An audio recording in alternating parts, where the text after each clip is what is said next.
During the 1960s and 70s, Francis Schaeffer wrote 24 books, many of them bestsellers, about the relevance of biblical Christianity in a troubled world. He and his wife Edith embraced a searching generation at L'Abri, their study center and home in Switzerland. Through 2 powerful film series, Schaeffer showed what could happen in a society when people abandon belief in God and embrace a philosophy centered in themselves. He has been called one of the most influential Christian leaders of the 20th century. Join us on this day of discovery for the story of Francis and Edith Schaeffer, 2 people who made a difference.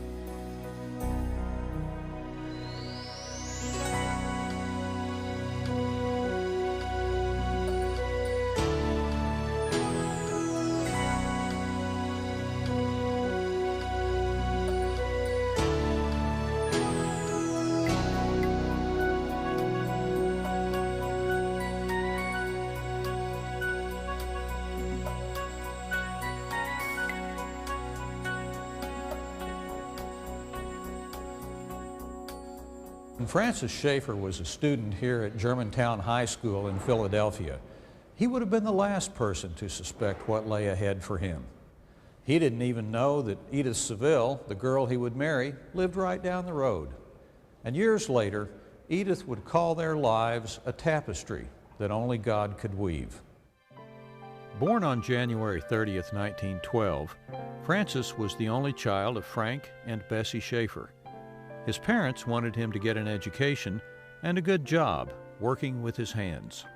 You have to think of the story of his life, growing up with my dear grandparents, who are sort of the typical first generation people working hard. My grandmother had her high school education, my grandfather only a 3rd grade education.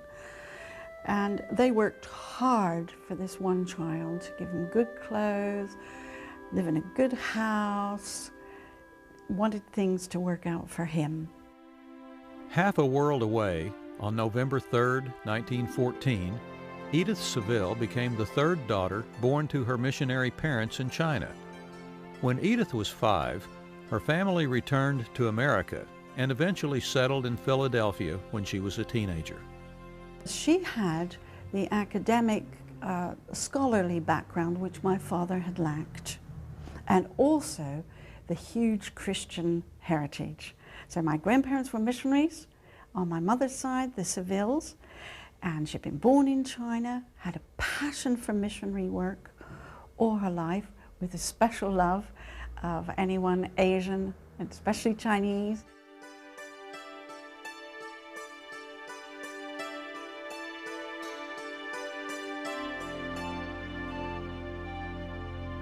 As a student at Germantown High School, Francis Schaeffer was not planning to attend college. In order to please his father, he followed a plan of practical courses such as mechanical drawing, woodworking, and metal shop. After graduation, he enrolled at Drexel Institute to study engineering. But another force was at work within him that would change the direction of his life. He had started reading Greek myths, he'd started reading Greek philosophy, and he had come up with what he called later in a lecture the basic philosophic questions. Where do we come from? Who are we? Is there any purpose to existence? What is the origin of evil? Is there life after death? And he'd started thinking about these things and reading. Then he said to himself, I don't believe the Bible. I've been to this liberal church. I haven't heard anything. He always said his father, who was a janitor, said when the pastor closed the Bible after the reading and said, "Thus endeth the lesson," that was the truest thing he ever said, because there wasn't any lesson later.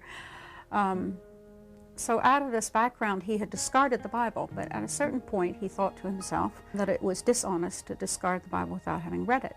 So he took a whole year, read it from cover to cover, and at the end of it, as he always said, he realized that all the philosophic questions he had been answered. In 1931, he entered Hampden-Sydney College near Richmond, Virginia, to study for the Christian ministry. Although Schaeffer found the Southern culture at Hampden-Sydney much different than Philadelphia, he plunged into college life with great zest.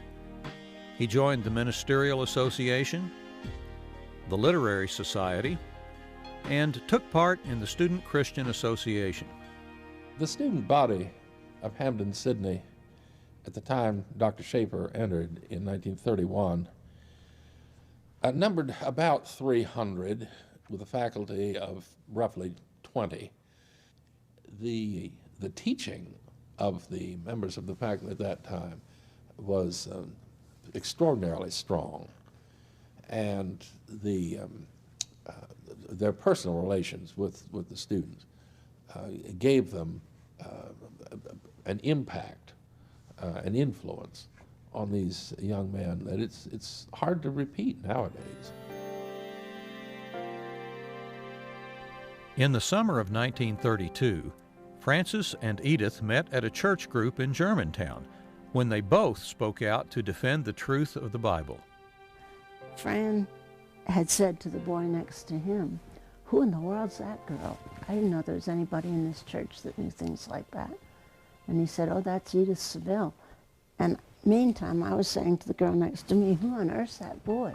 I didn't know there was anybody in this church that was a Christian." The girl next to me said, "Oh, that's Francis Schaeffer." And we met bang in the middle of the room. And he said, "May I take you home?" Like that. And I said, "Oh, I'm sorry, I already have a date. There's a boy taking me home." And he said, "Well, break it." That was his first word to me. But they were not his last words to Edith.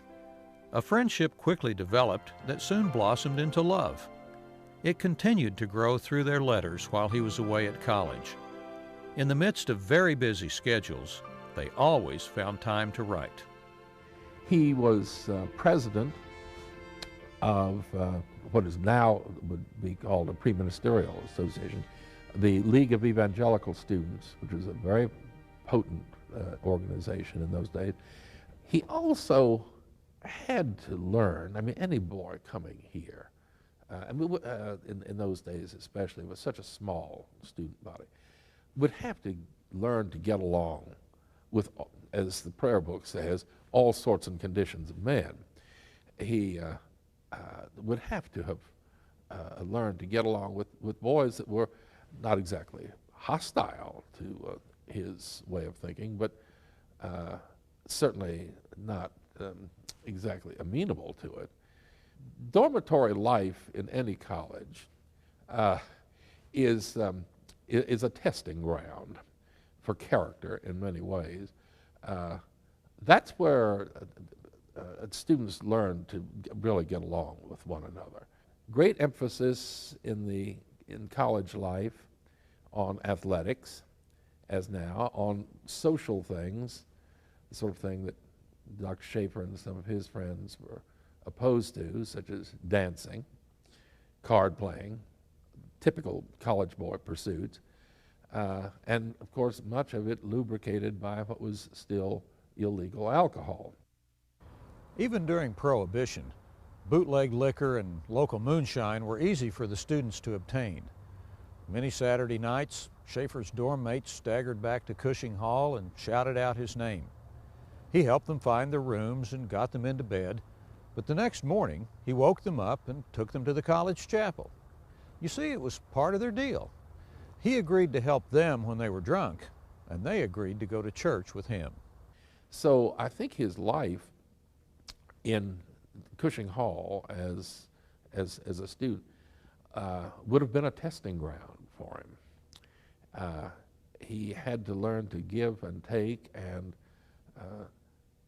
I'm sure that on the other hand, that he influenced for the good many of his fellows that were there.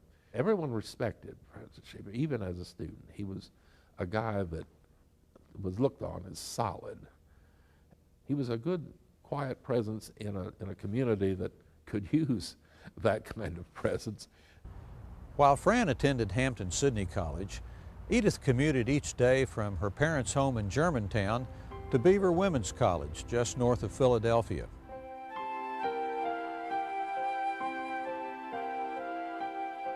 Here she pursued a Bachelor of Science degree in home economics, combining the artistic foundation of clothing design and home decoration with practical courses in household management and nutrition.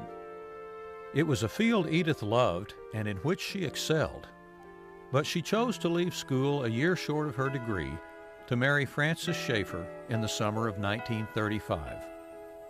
Following their wedding and a summer job as camp counselors in Michigan, they rented a third-floor rear apartment near the Philadelphia Art Museum. Fran entered Westminster Seminary, where he thrived on his classes with Dr. Gresham Machen, Alan McCrae, and Cornelius Van Til. While Fran studied, Edith made dresses at home to supplement their Depression-era income. It was a grand adventure for them both. But within the denomination, the seeds of theological disagreement were about to yield a harvest of conflict and separation.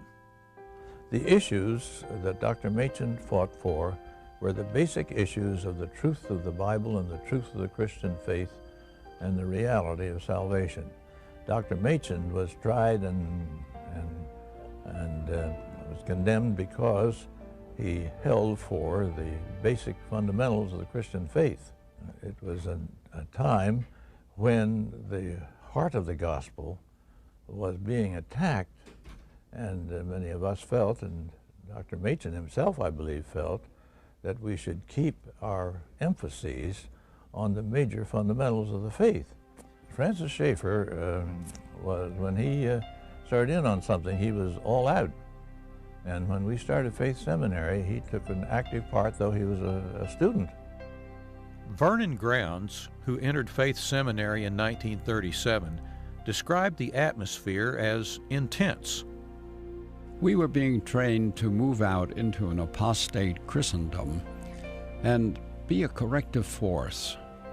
Carl McIntyre, who lived and pastored in Collingswood, New Jersey, would come to Wilmington, Delaware at least once a week.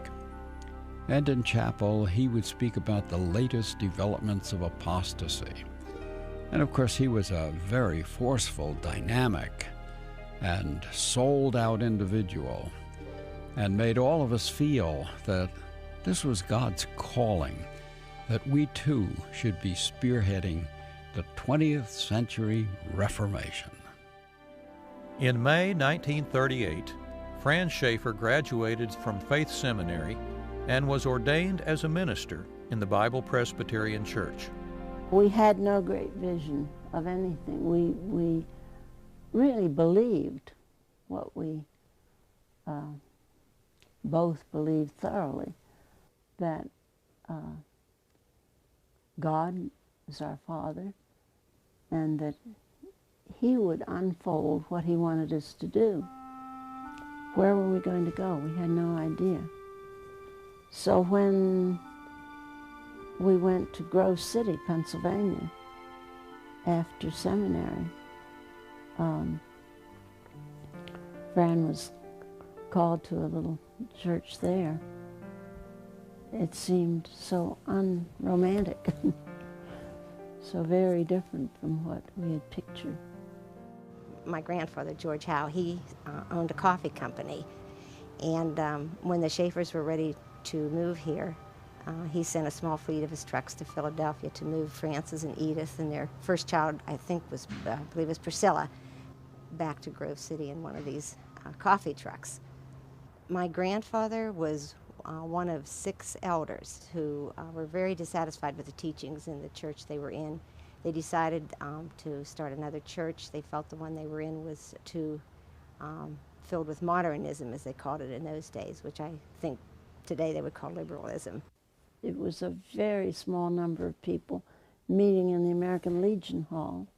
We had to clean it up after the dance that they'd had the night before church started. And I had this baby with me, and had to be encouraging to my husband by sitting in the front seat. It was not an idyllic time. The congregation of the Covenant Presbyterian Church, 18 adults and no children, met upstairs in the American Legion Hall. And next door was a small apartment where the Schaeffers lived. It was a humble beginning, but the enthusiastic young pastor certainly didn't confine himself to four walls and to preaching only on Sunday morning and evening. Reverend Schaefer was interested in going out and bringing them in from the byways and highways from the country, many children that didn't have even a church affiliation. And of course, this was the first Bible school was in the American Legion Hall until the church was built. Summer Bible School was very new to our area. In fact, the ones that I knew had never heard of it, but he was delighted that he could start a Bible school in Grove City. He would run around and got these boys and then had a winter roast. And he did this, I don't remember how often, maybe once a week or so, he got them, and then he sent them out, scouts out to get more of their friends, and he was a builder. He went up and down the street and they would tell him where a boy lived. And then he'd have to go to the door, invite them, come to, got them interested in social life, and then got them into the church. Yes, and I really think this was the first Bible school in Grove City, that he started that. People were amazed at the turnout and the results. Schaefer took a group photograph in this football stadium where there was room enough for everyone. At the closing exercises, parents watched proudly as their children recited the books of the Bible, quoted entire psalms from memory, and sang with great enthusiasm. I first met Francis Schaefer when I was about 10 years old. They were having daily vacation Bible school, and my aunt was a member of the church, and she and Letha Timlin took us to Bible school. I spoke with a friend of mine who was in Bible school at the time, and she told me that she remembered him starting teams for the young boys, and she said he was more like one of the boys. He was about the same size in stature and very youthful looking, and it would be probably difficult for people to know which was one of the kids and which was Francis Schaefer. But in spite of his youthful appearance, the 28-year-old Schaefer was considered a leader in his denomination, as well as being a very capable and innovative young pastor. My mother was also a member of that church and was there when Francis Schaefer came. And she said that he would not ask you if you would do something. She said he would tell you we're going to do it. But she said what that promoted in the church was sort of a unified spirit and a real teamwork, because everybody was involved in being part of the church. On Sunday evenings, he invited the young people of the congregation and anyone that was welcome to attend for a Bible study in their apartment. I'm sure they were on a very limited income, but she always had some refreshments for us. And one was Ritz crackers with peanut butter and marshmallow whip. The influence that Reverend Schaefer had on my parents' life was really tremendous, because prior to his ministry here, they really didn't have a Christian home. When Reverend Schaefer would come around to the house, and he would actually lead you in the steps for devotion, showing you how and what you should do, reading the Bible and explaining the verses and in praying. He treated this small covenant church like a big city church. She said he had seminars, he had conferences, he had retreats, he had guest speakers, and she said he was never worried about numbers. All he ever worried about was saving souls. And it wasn't long before he was really in demand as a preacher. We knew we wouldn't keep him here. She said we knew we couldn't keep him.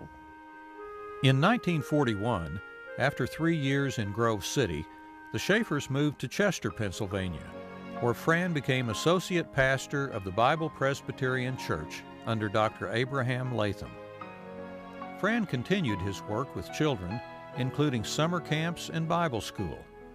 But he felt too much of his time was required to supervise the church's new construction.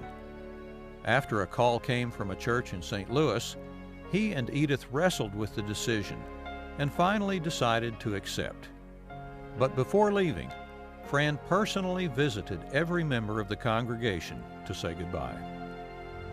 Francis Schaefer's legacy in Chester was much more than a building.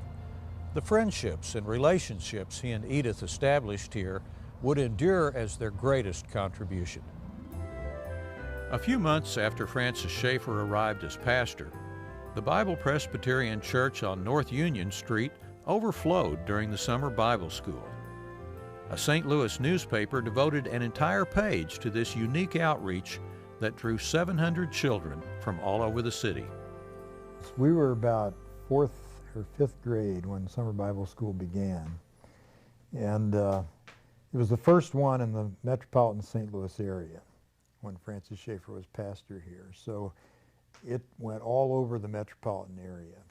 There were buses and people coming from all over the place. Well, I guess the thing I remember most is how much the Schaeffers got the kids involved.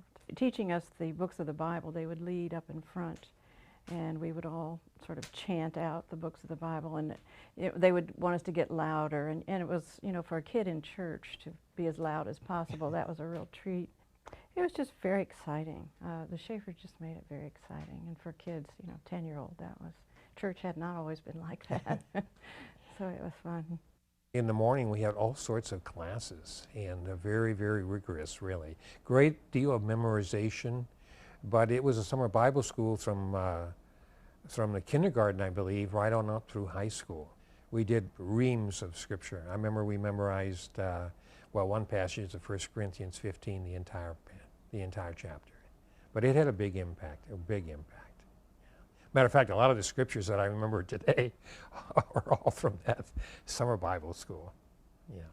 Fran Schaeffer had great ideas and great letters that he wrote. And he really put his whole heart in everything he did. Well, he was a very practical man, a very energetic man, and a very determined man. When he went about to do something, he really set about doing it. We had Children for Christ classes and Empire Builders for boys and girls, and he just put his whole energy into those programs. Hurrying in and hurrying out. That's what he was. And writing things down, sticking them in his pocket. And he was always nice and fun, and but very businesslike. Edith, oh, she was fun. She really was. Only sometimes she'd want to call and visit, and he'd want to be working at the work, and he would say, hang it up. And I say, no, because she's not finished with this story. I didn't care. A couple times he just did it himself. But he did it nicely. He was always nice about it. But she was lots of fun. She really was. I've heard him tell how they'd be working away and they'd be a little bit late, and they'd get off to church in the Sunday morning, and Edith was still combing her hair. I think it's just part of her creativity that she was not a scheduled person, and it would have really hampered her, I think, if she had been scheduled, but her sort of doing things at the last minute, doing things quickly, those were things I remember. That was true for Francis Schaeffer also in terms not only of his preaching, which could go long. Oh, he didn't have any difficulty articulating. He could talk all right. All was good. The question was to turn him off. I don't know what they would have been without each other. My mother, very different. My father, terribly organized. My mother, artistic, thinking of the people, the setting, making homes which were welcoming, food that went with it, sewing, ironing, being a good neighbor, and very much involved in the teamwork. She backed up my father, always working together right the way through. In St. Louis, when he was a pastor there, well, on his days off, which was Monday, he'd always take us children to the art museum. We lived in that art museum. And he had all kinds of games for us in the museum. And when we'd finish playing these games, he'd say, look for this and look for that. And then he'd say, now, never mind which of the great paintings, which one would you like to have in your bedroom? Choose. Ask questions and look. And read and have no fear of what you're going to find. a real appreciation for art and music and books and people and all their creativity and all their thinking. I think that was my father's greatest gift to me. At the request of his mission board, Franz Schaeffer spent the summer of 1947 surveying the condition of churches in Europe after World War II. The experience marked a turning point in his life. He fell in love with Europe, and the mission board asked him to return to Europe under the board to keep contact, and started children's work in war-torn Europe in the churches already established. So after much thought and prayer, he did. The entire Schaeffer family loved the city of St. Louis. Their home was only a few blocks from Forest Park. The girls were happy, and Edith felt this was a place where they could put down roots and stay. And they loved the people in the church, and the growing congregation loved them. But the post-war trip to Europe had opened Fran's eyes to a new world of opportunity and need. And gradually it became clear that God had called them to a new place. But they could not imagine what He had in store for them in the years to come.